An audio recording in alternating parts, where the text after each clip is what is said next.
શ્રી સત્યનારાયણ ભગવાનની કથા કહીશું. જો વિડીયો પસંદ આવે તો ચેનલને સબસ્ક્રાઇબ કરવાનું ભૂલતા નહીં, જેથી આગળના વિડીયો તમને મળી રહે. શ્રી સત્યનારાયણ ભગવાનની કથા. સ્કંદ પુરાણના રેવા ખંડમાં ભગવાન શ્રી સત્યનારાયણની કથાનો ઉલ્લેખ કરવામાં આવે છે. આ કથા દરેક પ્રકારની મનોકામના પૂર્ણ કરે છે. આ કથા સમાજના તમામ વર્ગોને સત્ય વર્તનનો ઉપદેશ આપે છે. ભગવાન શ્રી સત્યનારાયણની વ્રત કથાનું હિન્દુ ધર્મમાં એક અનોખું ઘણું મહત્વ છે. ખાસ કરીને પૂનમના દિવસે કથા કરવાનું વિશેષ મહત્વ છે. સમાજના કોઈ પણ વર્ગનો વ્યક્તિ સત્યને ભગવાન માનીને ભક્તિભાવથી આ વ્રત અને કથાનું શ્રવણ કરે છે તો તેનું મન વાંછિત ફળ અવશ્ય મળે છે. આ સાથે સત્યનારાયણ કથાનું શ્રવણ પણ સૌભાગ્યની વાત માનવામાં આવે છે.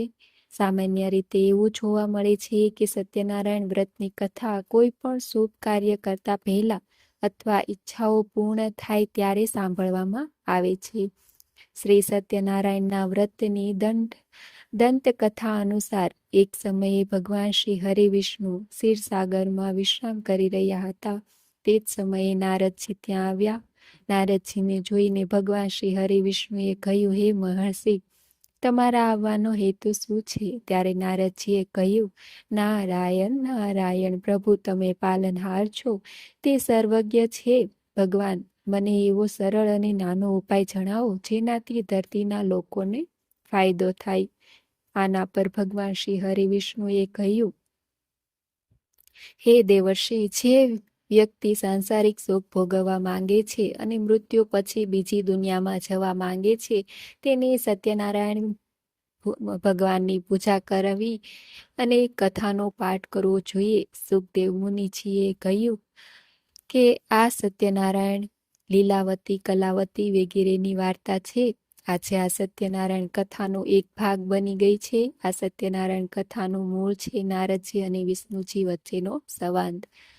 આ પછી નારદજીએ ભગવાન શ્રી હરિવિષ્ણુને વ્રતની રીત પૂજા વિધિ જણાવવાની વિનંતી કરી. ત્યારે ભગવાન શ્રી હરિવિષ્ણુજીએ કહ્યું, સત્યનારાયણ વ્રત કરવા માટે વ્યક્તિએ દિવસભર ઉપવાસ રાખવો. શ્રી સત્યનારાયણ વ્રતના ઉપવાસકે સ્નાન કરવું અને સ્વચ્છ કપડાં પહેરવા, કપાળ પર તિલક લગાવો, શુભ સમયે પૂજા શરૂ કરવી. આ પછી સત્યનારાયણ વ્રત કથા વાંચો અથવા સાંભળો. આ માટે પૂર્વ કે ઉત્તર તરફ મુખ રાખીને શુભ આસન પર ભગવાન સત્યનારાયણનું પૂજા કરવું, કપાળ પર તિલક લગાવવું, શુભ સમયે પૂજા કરવી. સાંજે કોઈ મહાન વિદ્વાનને બોલાવીને સત્યનારાયણની કથા સાંભળવી. ભગવાનને ચરણામૃત, પાન, તલ, મોલી, રોલી, કુમકુમ, ફળ, ફૂલ, પંચગવ્ય, સોપારી, દુર્વા વગેરે અર્પણ કરો. આનાથી સત્યનારાયણ દેવ પ્રસન્ન થાય છે. પૂર્ણિમાના દિવસે સત્યનારાયણ વ્રત વિશેનું મહત્વ છે, કારણ કે તે પૂર્ણિમા એ સત્યનારાયણનો પ્રિય દિવસ છે. આ દિવસે ચંદ્ર પૂર્ણ કળા સાથે ઉગે છે અને પૂર્ણિમાને અર્ધ્ય ચડાવવાથી વ્યક્તિના જીવનમાં પૂર્ણતા આવે છે. પૂર્ણિમાના ચંદ્રને જળથી અર્ધ્ય ચડાવવું જોઈએ. ઘરના વાતાવરણને શુદ્ધ કર્યા પછી પણ કલશ રાખો અને એના ભગવાન શ્રી વિષ્ણુની મૂર્તિ અથવા સત્યનારાયણના ફોટાની પૂજા કરો. પરિવારના સભ્યોને ભેગા કરો અને ભજન, કીર્તન, આરતી વગેરે કરો. બધાની સાથે મળીને પ્રસાદ લો, પછી ચંદ્રને અર્ધ ચડાવો. મૃત્યુલોકમાં ભગવાન સત્યનારાયણની કૃપા મેળવવાનો આ સરળ માર્ગ છે. આ સાથે ઓમ શ્રી સત્યનારાયણ નમઃ 108 વારનો જાપ કરો. શ્રી સત્યનારાયણ વ્રત કથા. પ્રથમ અધ્યાય. એક સમયની વાત છે. નૈમિષારણ્ય તીર્થક્ષેત્રના શૌનક વગેરે ઋષિઓ ભેગા હતા. તે સમયે પુરાણો તથા મહાભારતના રચયિતા શ્રી વ્યાસ મુનિના પ્રધાન શિષ્ય સૂતજી પણ ત્યાં બિરાજમાન હતા. શૌનક વગેરે ઋષિઓએ શ્રી સૂતજીને પૂછ્યું કે હે મહામુનિ, વ્રત અથવા તપથી કયું મનોવાંછિત ફળ પ્રાપ્ત થાય છે? આપ તે અમને સમજાવીને કહેવાની કૃપા કરો. શ્રી સૂતજીએ કહ્યું, એકવાર આ જ પ્રશ્ન યોગીરાજ નારદજીએ શ્રી લક્ષ્મીપતિ વિષ્ણુ ભગવાનને પૂછ્યો હતો. એના ઉત્તરમાં જે ભગવાને એમને ઉત્તર આપ્યો હતો તે હું આ કથામાં તમને કહી સંભળાવું છું. એક સમયે પરોપકારની ઈચ્છાથી બધા લોકમાં ફરનાર યોગીરાજે નારદજી ફરતા ફરતા મૃત્યુલોકમાં આવ્યા. ત્યાં એમને ઘણા લોકોને પોતપોતાના પૂર્વજન્મના કર્મ અનુસાર અનેક પ્રકારના દુઃખો ભોગવતા જોયા.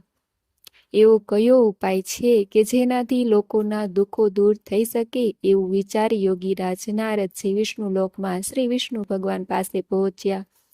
પર મન વાણીથી આદિ મધ્ય અને અંતરહિત અનંત શક્તિવાળા સર્વના મૂળ કારણરૂપ નિર્ગુણ છતાં ગુણાત્મા ભક્તોના દુઃખો દૂર કરનાર દેવોના દેવ જોઈ નારદજી બોલ્યા, હું આપને વંદન કરું છું. શ્રી ભગવાન બોલ્યા, હે ભાગ્યશાળી, તમે શા માટે આવ્યા છો?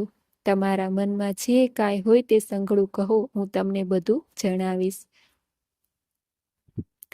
નારદ બોલ્યા, હે ભગવાન, પૃથ્વી પર કેટલાય લોકો વિવિધ પ્રકારના દુઃખોથી પીડાય છે.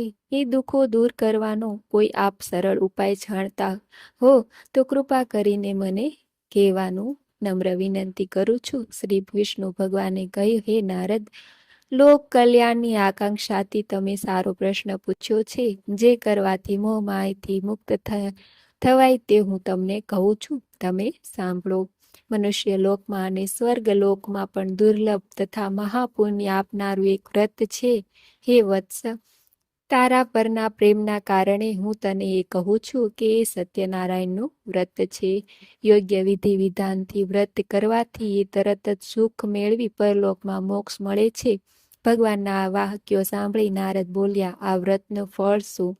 એની વિધિ શી છે? એ વ્રત ક્યારે કરવું તથા એ કોણે કર્યું હતું? એ આપ મને વિસ્તારથી કહો. આ પવિત્ર વ્રત દુઃખ શોક દૂર કરી સુખ સૌભાગ્ય અને સંતતિ વધારી સર્વત્ર જય અપાવે છે. ભક્તિ અને શ્રદ્ધાથી કોઈ પણ દિવસે સાંજે બ્રાહ્મણો, વડીલો, ઇષ્ટ મિત્રો અને સગા વહાલા સહિત ભેગા મળી શ્રી સત્યનારાયણ ભગવાનનું વ્રત પૂજન કરવું જોઈએ. સવાયો પ્રસાદ ભગવાનના ચરણોમાં અર્પણ કરી પંચામૃત અને પ્રસાદ બધાને વહેંચો અને પોતે લેવો. પછી આ શ્રી સત્યનારાયણ ભગવાનનું સ્મરણ બધા લોકો કરતા કરતા પોતપોતાના ઘરે જાય અને નિશ્ચય કરે કે સત્યવાણી અને સત્યતા આચરણ દ્વારા પોતાના જીવનને સફળ કરીશું. આ રીતે સત્યનારાયણ ભગવાનનું વ્રત કરવાથી મનુષ્યની બધી મનોકામના અવશ્ય પૂર્ણ થાય છે. બોલો શ્રી સત્યનારાયણ ભગવાનનો જય. અધ્યાય 2. આ રીતે સત્યનારાયણ ભગવાનના વ્રત વિધાન તથા મહાત્મય જણાવતા શ્રી સૂતજીએ સોનક આદિ ઋષિઓને કહ્યું, આ વ્રત સૌ પ્રથમ જેણે કર્યું હોય તેની કથા અમને કહો. હે ઋષિઓ, અત્યંત રમણીય કાશી નગરીમાં સતાનંદ નામનો એક ગરીબ બ્રાહ્મણ રહેતો હતો. ભૂખ તરસથી વ્યાકુળ થઈ તે દરરોજ ભિક્ષા માંગીને પોતાના જીવનનો નિર્વાહ કરતો હતો.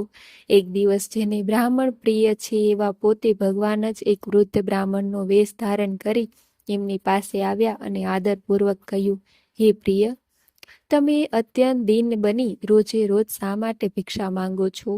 વૃદ્ધ બ્રાહ્મણની પ્રેમ ભરી વાણી સાંભળી તે સતાનંદ બ્રાહ્મણે કહ્યું, હું બહુ જ ગરીબ છું. આથી ભિક્ષા માટે ભટકું છું. જો કોઈ આ કષ્ટમાંથી મુક્ત થવાનો ઉપાય જાણતા હોય તો મને આપ કૃપા કરીને અવશ્ય કહો. વૃદ્ધ બ્રાહ્મણ વેશધારી ભગવાન બોલ્યા, હે બ્રાહ્મણ, ઈચ્છિત ફળ આપનાર અને બધી જ મનોકામના પૂર્ણ કરનાર શ્રી સત્યનારાયણ ભગવાન છે. તમે એનું પૂજન અને સર્વશ્રેષ્ઠ વ્રત જ કરો. આ વ્રત કરવાથી મનુષ્ય ગમનના બંધનમાંથી મુક્ત થાય છે અને પૃથ્વી પર સ્વર્ગનું સુખ મેળવે છે. તે દરિદ્ર બ્રાહ્મણને વ્રતની વિધિ બતાવી બ્રાહ્મણનો વેશ ધારણ કરેલ ભગવાન શ્રી સત્યનારાયણ અંતર ધ્યાન થઈ ગયા. આ બ્રાહ્મણને જે વ્રત કહ્યું તે હું કરીશ એવો નિશ્ચય તેણે કર્યો. આથી રાત્રે બરાબર ઊંઘ પણ ન આવી. બીજે દિવસે વ્રત અને પૂજનનો સંકલ્પ કરી સતાનંદ હંમેશની જેમ નગરમાં ભિક્ષા માંગવા ગયો. તે દિવસે તેને દરરોજ કરતાં વધુ ધન મળ્યું. તે ધન વડે સતાનંદે ભાઈ બંધુઓ સહિત શ્રી સત્યનારાયણ ભગવાનનું વ્રત કર્યું. આ વ્રત કરવાથી તે બ્રાહ્મણ બધા દુઃખોથી મુક્ત થઈ ગયો તથા સંપત્તિવાન બન્યો. સતાનંદ આ વ્રતના પ્રભાવથી બ્રાહ્મણોમાં શ્રેષ્ઠ બની ગયો. ત્યારથી તે દર મહિને શ્રી સત્યનારાયણનું વ્રત કરતો.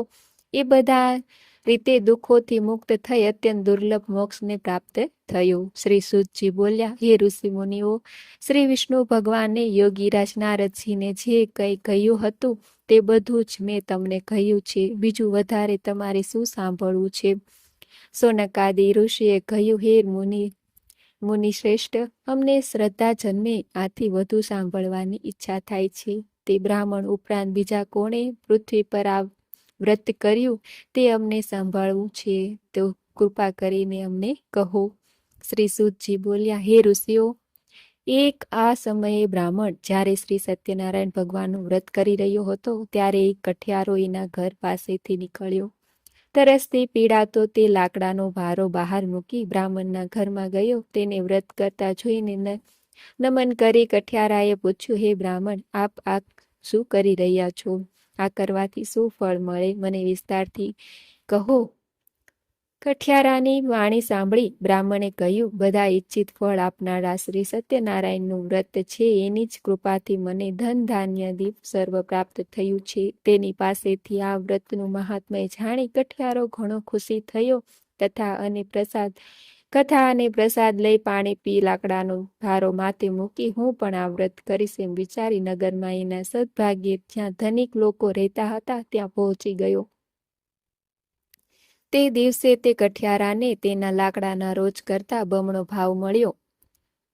આ પછી ખુશ થઈ સારા પાકા કેળા, દૂધ, ઘી, ઘઉંનો લોટ વગેરે લઈ ઘરે આવ્યો અને આ પછી પોતાના સગાવાલાને બોલાવી વિધિપૂર્વક શ્રી સત્યનારાયણ ભગવાનનું વ્રત કર્યું. આ વ્રતના પ્રભાવથી ધન અને સંતાન વગેરેથી સંપન્ન થઈ આ લોકમાં સમસ્ત સુખો ભોગવી અંતમાં મોક્ષ પદને પ્રાપ્ત થયો. બોલો શ્રી સત્યનારાયણ ભગવાનનો જય. અધ્યાય 3. શ્રી સૂતજી બોલ્યા, હે મુનિ શ્રેષ્ઠ, હવે એની આગળની કથા ધ્યાનપૂર્વક સાંભળો. ઘણા સમય પહેલાની વાત છે. ઉલ્કામુખ નામનો એક ઘણો મોટો ઇન્દ્રજીત અને બુદ્ધિમાન રાજા હતો. તે નિયમિત દેવ મંદિરમાં ભગવાનનું દર્શન કરીને બ્રાહ્મણો અને ભિક્ષુઓને દાન આપતો. આ રાજાની પ્રમુખતા નામની રાણી પતિવ્રતા અને કમળ સમાન સુંદર મુખવાળી હતી. ઉલ્કામુખ રાજાએ પત્ની સહિત ભદ્રા નદીના કાંઠે શ્રી સત્યનારાયણ ભગવાનનું વ્રત પ્રારંભ કર્યું. તે જ સમયે એક શેઠ વેપાર માટે ઘણું ધન ત્યાં લઈને પહોંચ્યો. પોતાના વાહનને માલ સહિત કિનારા પર રાખી રાજા નજીક આવ્યો અને વિનયપૂર્વક પૂછ્યું, હે રાજા, ભક્તિપૂર્ણ મનથી શું કરી રહ્યા છો? એકવાર મને પણ કહો, આનું ફળ શું મળે છે? આપે બધું મને વિગતવાર કહેવાની કૃપા કરો. રાજાએ કહ્યું, હે શેઠ, અમે પુત્રાદિની ઈચ્છાથી અમારા સ્વજનો સાથે અતુલ તેજસ્વી શ્રી સત્યનારાયણ ભગવાનનું વ્રત પૂજન કરીએ છીએ. રાજાની આવી વાણી સાંભળી આદરપૂર્વક શેઠે કહ્યું, હે રાજન, આ પવિત્ર વ્રતની વિધિ મને કહેવાની કૃપા કરો, કેમ કે અમને પણ સંતતિ પણ નથી. જો એ કરવાથી ચોક્કસ સંતતિ થતી હોય તો એ વ્રત હું જરૂર કરીશ. આ રીતે રાજાના વચનો સાંભળી વેપારમાંથી પરવારી તે શેઠે આનંદપૂર્વક ઘરે આવી પોતાની પત્નીને સંતતિ આપનાર વ્રત વિશે બધું જ કહ્યું. સંતતિ દેનાર શ્રી સત્યનારાયણનું એ વ્રત જ્યારે આપણે સંતતિ થશે ત્યારે અવશ્ય કરીશું. એક દિવસ તેની ધર્મપરાયણ સતી પત્ની લીલાવતી આનંદપૂર્ણ મનથી પતિ સાથે યુક્ત બની. આથી શ્રી સત્યનારાયણ ભગવાનની કૃપાથી તે ગર્ભવતી થઈ. 10મા મહિને એક સુંદર કન્યાને તેને જન્મ આપ્યો. તે કન્યા શુક્લ પક્ષના ચંદ્રમાની જેમ મોટી થવા લાગી. તેનું નામ કલાવતી રાખવામાં આવ્યું. આ એક પછી દિવસ લીલાવતીએ મધુર વચને પોતાના પતિને કહ્યું, આપે શ્રી સત્યનારાયણ ભગવાનનું વ્રત કરવાનો સંકલ્પ કરેલો તે કેમ પૂરો કરતા નથી? શેઠે કહ્યું, અત્યારે વેપારમાં તેજીને લીધે અવકાશ નથી. પુત્રીના લગ્ન સમયે કરીશું. પોતાની આ રીતે પત્નીને દિલાસો આપી વેપાર અર્થે બીજા નગરમાં ચાલ્યો ગયો. સમય વીતવા સાથે કલાવતી મોટી થવા લાગી. એકવાર કલાવતીને શેઠે સખ્યો સાથે રમતી જોઈ અને તે વિવાહને યોગ્ય થયેલી લાગી. આથી શેઠે પોતાના ભાઈ ભાડુઓની સલાહને લઈ વાળંદને આજ્ઞા આપી કે જલ્દી કલાવતીને યોગ્ય મૂર્તિઓ શોધીને લાવે. શેઠની આજ્ઞાથી વાળંદ કન્યાના વિવાહ માટે શ્રેષ્ઠ વર મેળવના વિચારવાથી કાચન નગરી નામની નગરીમાં પહોંચ્યો. એક સુંદર શરીરવાળા અને ગુણવાન વેશ્ય પુત્રની વિવાહની વાત પાકી કરી જોઈ આવ્યો. શેઠે સંતુષ્ટ મનથી જ્ઞાતિજનો સાથે રાખીને સહકાર પુત્રને પોતાની કન્યા વિધિપૂર્વક અર્પણ કરી. દુર્ભાગ્યે શેઠ પણ આ સમયે શ્રી સત્યનારાયણ ભગવાનનું વ્રત કરવાનું ભૂલી ગયો. આથી શ્રી સત્યનારાયણ ભગવાન નારાજ થયા. કન્યાના વિવાહ નિયત સમય બાદ મુજબ વેપારમાં પરમ ચતુર તે શેઠ પોતાના જમાઈને લઈ રાજા ચંદ્રકેતુ રત્નસારપુર નામના સમુદ્ર નજીકના સુંદર નગરમાં વેપાર કરવા પહોંચી ગયો. તે સમયે શેઠને પ્રતિજ્ઞા ભ્રષ્ટ થયેલું જોઈ સત્યનારાયણ ભગવાને શાપ આપ્યો કે તને મહાન દારૂણ અને કઠિન દુઃખ પ્રાપ્ત થાવું. એક ચોર રાજાના ખજાનામાંથી ધન ચોરી લઈ આ વેપારીઓ જ્યાં હતા ત્યાં આવી પહોંચ્યો. રાજાના સિપાહીઓએ પીછો કરતા હતા ત્યારે ભયને લીધે તેને ધન ત્યાં નાખી દીધું અને ભાગી ગયો. જ્યાં સજ્જન વણિકો હતા ત્યાં રાજાના સિપાહીઓ આવ્યા અને રાજાનું ધન એ ત્યાં જોયું. આથી બંનેને દોરડાથી બાંધી રાજા પાસે લઈ આવ્યા. હે પ્રભુ, આપનું ધન ચોરનાર બંને ચોર આપની સમક્ષ હાજર છે. સત્યદેવ ભગવાનની માયાથી ચંદ્રકેતુ રાજાએ એમનું કહેવાનું કશું ન સાંભળ્યું અને બંનેને મજબૂત રીતે બાંધી કારાગારમાં પુરાવી દીધા. તેમનું જે હતું તે ધન પણ લઈ લીધું. શ્રી સત્યનારાયણ ભગવાનના શ્રાપને લીધે શેઠના ઘરે એની પત્ની ને પુત્રીને ઘણી ખરાબ દશા થઈ. ઘરમાં જે કાંઈ હતું એ ધન સંપત્તિ ચોર ચોરી કરીને લઈ ગયા. ભૂખ તરસથી દુઃખી થઈને તે મજૂરી કરવા લાગ્યા અને ભિક્ષા માંગતા ચિત્રભ્રમ થઈ ગયા. ઘર ઘર ભટકવા લાગ્યા. એક દિવસ ભૂખ તરસથી વ્યાકુળ કલાવતી એક બ્રાહ્મણના ઘેર ગઈ. ત્યાં તેને શ્રી સત્યનારાયણ ભગવાનનું વ્રત પૂજન જોયું. શ્રી સત્યનારાયણ ભગવાનની કથા સાંભળી. પ્રસાદ લઈ મોડી રાતે કલાવતી ઘરે ગઈ. માતાએ કલાવતીને પ્રેમથી પૂછ્યું, હે પુત્રી, આટલી રાત વીતવા સુધી ક્યાં હતી? મનમાન્યું કેમ કરે છે? કલાવતીએ શાંત સ્વરે કહ્યું, માં, એક બ્રાહ્મણના ઘરે મેં એવું વ્રત પૂજન જોયું જે બધી ઈચ્છિત મનોકામના પૂર્ણ કરનારું છે. કલાવતીના વચન સાંભળી લીલાવતીને શ્રી સત્યનારાયણ ભગવાનના વ્રતનું સ્મરણ થયું અને તેને વ્રત કરવાનો સંકલ્પ કર્યો. પોતાના સગા વહાલા સાથે વ્રત પૂર્ણ કર્યું. લીલાવતીએ ભગવાનને પ્રાર્થના વારંવાર વિનંતી કરી, હે પ્રભુ, મારા પતિ અને જમાઈને જલ્દી ઘરે મોકલો. તેઓના અપરાધ ક્ષમા કરવામાં સમર્થ આપજો. વ્રતથી સંતુષ્ટ થયેલા સત્યનારાયણ પ્રભુએ રાજા ચંદ્રકેતુને તે જ રાત્રે સ્વપ્નમાં કહ્યું, હે રાજન, પેલા બંને બંદીવાન વણિકોને જેલમાંથી મુક્ત કરી જે કંઈ ધન તેમનું લઈ લીધું છે તે પરત પાછું આપી દો. જો તું ચેતીશ નહીં તો તારા ધન પુત્ર સહિત રાજ્યનો નાશ થઈ જશે. આમ કહીને ભગવાન અદ્રશ્ય થયા. થતાં જ સવાર રાજા ચંદ્રકેતુએ મંત્રીને આદેશ આપ્યો કે જેલમાં પૂરેલા પેલા બંને વણિક મહાજનોને પોતાની સમક્ષ લાવવામાં આવે. રાજાના આ વચનો સાંભળી બંને મહાજનોને સેવકોએ મુક્ત કરી રાજા સમક્ષ હાજર કર્યા અને વિનયપૂર્વક કહ્યું, બંને વણિક પુત્રોને મુક્ત કરી લાવવામાં આવ્યા છે.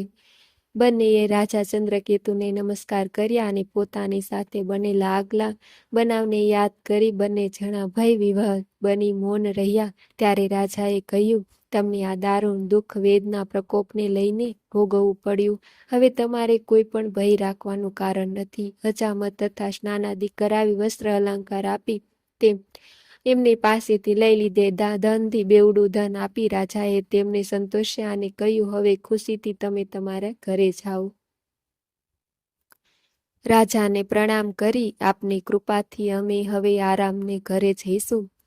અમારા ઘરે જઈશું ને તે બંને વૈશ્યોએ પોતાના ઘર તરફ પ્રયાણ કર્યું. બોલો શ્રી સત્યનારાયણ ભગવાનની જય. અધ્યાય 4. શ્રી સુતજી બોલ્યા, યાત્રા માટે તૈયારી કરતા એ શેઠે સ્વસ્તિક વાચન કરાવી બ્રાહ્મણોને દાન આપી નગર તરફ પ્રયાણ કર્યું. આ વેપારીઓના થોડે દૂર ગયા પછી તેઓની પરીક્ષા લેવા શ્રી સત્યનારાયણ ભગવાન એક સંન્યાસીના વેશમાં તેમની પાસે આવ્યા અને બોલ્યા, હે શેઠ, તમારી આ હોડીમાં શું ભર્યું છે? ઘણા ધનથી છકેલા તે બંને મહાજનોએ હસીને કહ્યું, હે સાધુ, તમે કેમ પૂછો છો?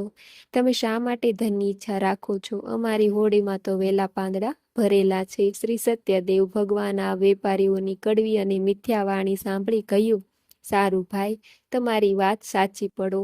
એમ કહી સાધુ વેશધારી સત્યનારાયણ તરત જ ભગવાન એક આગળ જઈ જગ્યાએ દરિયાની નજીક બેસી ગયા. દંડી સંન્યાસીના ગયા પછી શેઠ નિત્યક્રમથી પરવારી જ્યારે હોડી પર ગયો ત્યારે હોડીને પાણીથી ઉપર હલકી તરતી જોઈ ગૂંચવણમાં પડી ગયો. તેણે હોડીમાં વેલા પાંદડા જોયા અને મૂર્છિત થઈ જમીન પર ઢળી પડ્યો. શેઠની દશા જોઈ એના જમાઈએ કહ્યું, હે પિતા, આપ ચિંતા શા માટે કરો છો? શોકથી વ્યાકુળ શા માટે થઈ રહ્યા છો? જરૂર એ પેલા સાધુ મહારાજના શાપને લીધે થઈ રહ્યું છે, એમાં શંકા નથી. આપ એના શરણે જાઓ અને એ સર્વશક્તિમાન છે અને કાંઈ પણ કરી શકે છે. જમાઈના આ વચન સાંભળી તેઓ બંને સાધુરૂપી ભગવાન પાસે જઈ પગે પડી આદર સહિત વિનંતી કરવા લાગ્યા. હે ભગવાન, હું આપની સમક્ષ જે ખોટું બોલ્યો તે અમારો અપરાધ ક્ષમા કરો. આપ વારંવાર કઈ ખૂબ શોક કરવા લાગ્યા. રડતા વેપારીઓને જોઈ સાધુ વેશધારી ભગવાનને કહ્યું, હે શેઠ, વિલાપ ન કર, મારી વાત સાંભળ. માનતા રાખી હોવા છતાં તે મારી પૂજા કરી નથી, મિથ્યા વચનો બોલ્યા, આથી જ હે દુર્બુદ્ધિ, તને વારંવાર દુઃખ સહન કરવા પડે છે. શ્રી સત્યદેવની વાત સાંભળી શેઠે તેમના ચરણોમાં પડી પ્રાર્થના કરવા લાગ્યો, હે પ્રભુ, સર્વ બ્રહ્માદિ દેવતા પણ આપની માયાથી મોહિત છે અને આપના આશ્ચર્યજનક ગુણ અને રૂપને નથી જાણતા. તમારી માયાથી મોહિત હું શી રીતે જાણી શકું? વહાણમાં પહેલા મારું જે ધન હતું તે મને પાછું આપો, હું મારા વૈભવ અનુસાર આપનું પૂજન કરીશ. શેઠના ભક્તિ વચનો સાંભળી સ્વામી સત્યદેવ ભગવાન પ્રસન્ન થયા. ઈચ્છિત વરદાન આપી ભગવાન અંતર્ધ્યાન થઈ ગયા. શેઠે આવીને પોતાની હોડીને ધન ધાન્યથી પૂર્ણ જોઈ સત્યદેવની કૃપાથી મારી ઈચ્છા સફળ થઈ એમ કહી શ્રી સત્યનારાયણ ભગવાનની પૂજા કરી અને પોતાના ઘર તરફ પ્રયાણ કર્યું. નગર દેખાતા જ પોતાના શેઠે જમાઈને કહ્યું, જુઓ મારું રત્નપુરી. અને પોતાના ધનનું રક્ષણ કરનારી દૂતને સમાચાર આપવાના ગયા. દૂતે નગરમાં પહોંચી શેઠની પત્નીને જોતા જ હાથ જોડી શુભ સમાચાર આપતા કહ્યું, શેઠ પોતાના જમાઈ અને બાંધવો અને પુષ્કળ ધન સાથે નગરીની નજીક આવી પહોંચ્યા છે. દૂતનો સંદેશો સાંભળી લીલાવતી બહુ જ ખુશ થઈ અને ભગવાન સત્યનારાયણની પૂજા કરી પુત્રીને કહ્યું કે હું જઈને એમનું સ્વાગત કરું છું, તું પણ પૂજા પૂરી કરીને જલ્દી આવજે. કલાવતીએ માના વચનો સાંભળી પ્રસન્ન થઈ પૂજા પૂરી કરી, પરંતુ પ્રસાદ લીધા વગર પોતાના પતિને મળવા તે દોડી ગઈ.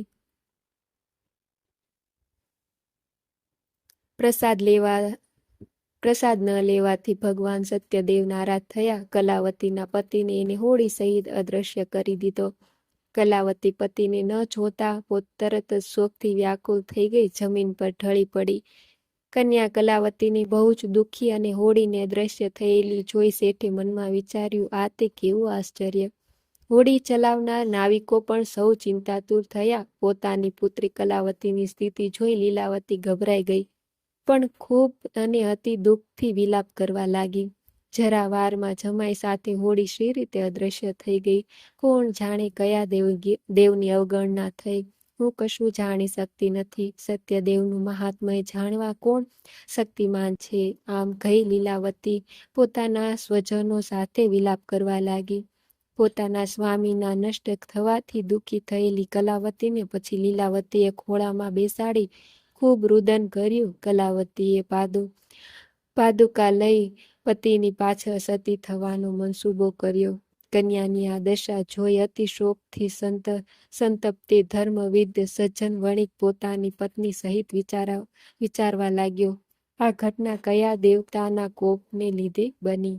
ભગવાન સત્યદેવની માયાથી અમે ભ્રમણામાં પડ્યા છીએ એમ માની શેઠે પોતાના સગા વહાલાને બોલાવી સંકલ્પ કર્યો, આ ઘોર સંકટ દૂર થતાં જ હું ભગવાન સત્યનારાયણની પૂજા કરીશ. અને નમીને શ્રી સત્યદેવને વારંવાર દંડવત પ્રણામ કરવા લાગ્યો. આથી દીનજનોના ઉદ્ધારક ભક્ત વત્સ સત્યદેવે સંતુષ્ટ થઈ કૃપા કરીને આકાશવાણીથી કહ્યું, પ્રસાદનો ત્યાગ કરી આ કન્યા પોતાના પતિને જોવા દોડી. આથી જ આવી ખરેખર એનો પતિ જોઈ શકતી નથી. જો એ ઘરે જઈને પ્રસાદ આરોગી પાછી આવશે તો તરત જ એનો પતિ પ્રાપ્ત થશે, એમાં કંઈ સંશય નથી. કલાવતીએ જ્યારે આકાશવાણી સાંભળી તે તરત જ ઘરે ગઈ. પ્રસાદ લઈને ફરીથી જ્યાં તેનો પતિ અંતર્ધ્યાન થયો તો ત્યાં આવી પહોંચી. પોતાના પતિને સામે જોઈ સંતુષ્ટ થઈ પિતાને કહ્યું, ચાલો હવે ઘરે જઈએ, વિલંબ શા માટે કરો છો? કલાવતીની આ વાત સાંભળી શેઠે પ્રસન્ન ભાઈ ભાડુઓ સાથે પોતાના ઘરે આવ્યો અને સત્યદેવનું વિધિસર યોગ્ય ધન વડે પૂજન કર્યું. પછી પણ દર મહિનાની પૂર્ણિમા તથા સંક્રાંતિના દિવસે નિયમપૂર્વક તે શ્રી સત્યનારાયણ ભગવાનનું વ્રત પૂજન કરવા લાગ્યો. આ વ્રતના પ્રતાપથી શેઠે લોકના સંઘળા સુખ ભોગવીને અંતે વૈકુંઠ ધામ પહોંચ્યો. બોલો શ્રી સત્યનારાયણ ભગવાનનું જય. અધ્યાય 5. શ્રી સુતજીએ કહ્યું, આપ પણ પછીનું ચરિત્ર ધ્યાનપૂર્વક સાંભળો. પોતાની પ્રજાનું પાલન કરનાર તુંગધ્વજ નામે રાજા હતો. તેને શ્રી સત્યદેવ ભગવાનનો પ્રસાદ તરછોડી ઘણું દુઃખ મેળવ્યું. એકવાર રાજા તુંગધ્વજ અનેક પશુ પંખી મારી પાછા ફરતા એક વડના ઝાડ નીચે આરામ કરવા બેઠા. તે ઝાડ નીચે ગોવાળો પોતાના ભાઈ ભાડો સાથે સત્યનારાયણ ભગવાનની પૂજા કરી રહ્યા હતા. અભિમાનના કારણે રાજા ન તો ત્યાં ગયો ના તો ભગવાનને હાથ જોડ્યા. પૂજા બાદ ગોવાળોએ રાજાને પ્રસાદ આપ્યો, પરંતુ રાજાએ તે પ્રસાદ ન લીધો. પ્રસાદની અવગણનાને લીધે રાજાને 100 પુત્રો, ધન સંપત્તિ વગેરે જ કંઈ હતું તે બધું નાશ પામ્યું. આ રીતે ભયંકર દુઃખો પડવાથી રાજાએ બહુ ગંભીરતાપૂર્વક આ દુઃખો પડવાનું કારણ વિચાર્યું અને નિર્ણય કર્યો, શ્રી સત્યનારાયણ ભગવાનનો જ મારા પર સર્વસ્વનો નાશ કર્યો છે. આથી જ્યાં પેલા ગોવાળો શ્રી સત્યનારાયણ ભગવાનની પૂજા કરી રહ્યા હતા ત્યાં જાઓ. આ રીતે મનમાં નિશ્ચય કરીને રાજા પેલા ગોવાળો પાસે ગયો અને તે લોકો સાથે મળી ઘણી ભક્તિ અને શ્રદ્ધાથી શ્રી સત્યનારાયણ ભગવાનનું પૂજન કર્યું, પ્રસાદ લીધો. આથી શ્રી સત્યદેવની કૃપાથી ફરીથી ધન ધાન્ય પુત્ર પ્રોતાદિથી પ્રસન્ન થઈ ગયો અને આલોકના બધા સુખ ભોગવી અંતે વૈકુંઠવાસી થયો. પરમ દુર્લભ શ્રી સત્યનારાયણ ભગવાનનું વ્રત જે મનુષ્ય કરે છે તથા બધી મનોકામના પૂર્ણ કરનારી ઉત્તમ પવિત્ર કથાનું શ્રવણ કરે છે તે સત્યનારાયણ ભગવાનની કૃપાથી ધન ધાન્ય તથા સંતતિ પ્રાપ્ત કરે છે. દરિદ્ર હોય તે ધનવાન બને છે, કોઈ જાતના બંધનમાં હોય તો તે તેનાથી મુક્ત થાય છે, ભયભીત મનુષ્ય ભયમુક્ત બને છે, એમાં લેશ માત્ર શંકા નથી. આ વ્રતના પ્રભાવથી મનુષ્ય અહીં મનપસંદ ફળ ભોગવી અંતમાં મોક્ષ પદ પ્રાપ્ત કરે છે. હે મહર્ષિ, હે બ્રાહ્મણો, આપ સૌના કલ્યાણ માટે મેં સત્યનારાયણ ભગવાનના વ્રતનું વર્ણન કર્યું છે. આ ઘોર કળયુગમાં શ્રી સત્યનારાયણ ભગવાનની પૂજા જ બધા દુઃખોનું નિવારણ કરી શકે છે. હે શ્રેષ્ઠ મુનિઓ, જે મેં આ કથા દરરોજ વાંચે છે, સાંભળે છે અને સત્યનું પાલન કરે છે તેના બધા પાપ સત્યદેવની કૃપાથી નાશ પામે છે. હે મુનીશ્વરો, જે લોકોએ પહેલા વ્રત કર્યું હતું એના બીજા જન્મની કથા સાંભળો. કાશીનગરનો પેલો સતાનંદ બ્રાહ્મણ બીજા જન્મમાં સુદામા હતો. ભગવાન શ્રી કૃષ્ણ જેવા મિત્ર પ્રાપ્ત કરી તેને પરમપદ પ્રાપ્ત થયું. લાકડા વેચનાર પેલો કઠિયારો કેવટ થયો, જેણે પોતાના હાથે ભગવાન રામચંદ્રના ચરણો ધોયા અને તેમની સેવા કરી જન્મ મરણના બંધનોમાંથી મુક્ત થયો. ઉલ્કામુખ રાજા બીજા જન્મમાં રાજા દશરથ થયો, તેને ભગવાન રામચંદ્ર જેવા પુત્ર પામી વૈકુંઠ મેળવ્યું. પેલો વેપારી શેઠ બની બીજા જન્મમાં રાજા મોરધ્વજ થયો, પોતાના શરીર પુત્રનું અડધું કરવટ વડે કાપી તેને ભગવાનને પ્રસન્ન કર્યા. મહારાજ તુંગધ્વજ બીજા જન્મમાં સ્વયંભૂ મનુ બન્યા. તેમણે ભગવત સંબંધી કથાઓ દ્વારા સૌને ભગવાનના ભક્ત બનાવ્યા. બોલો શ્રી સત્યનારાયણ ભગવાનનો જય.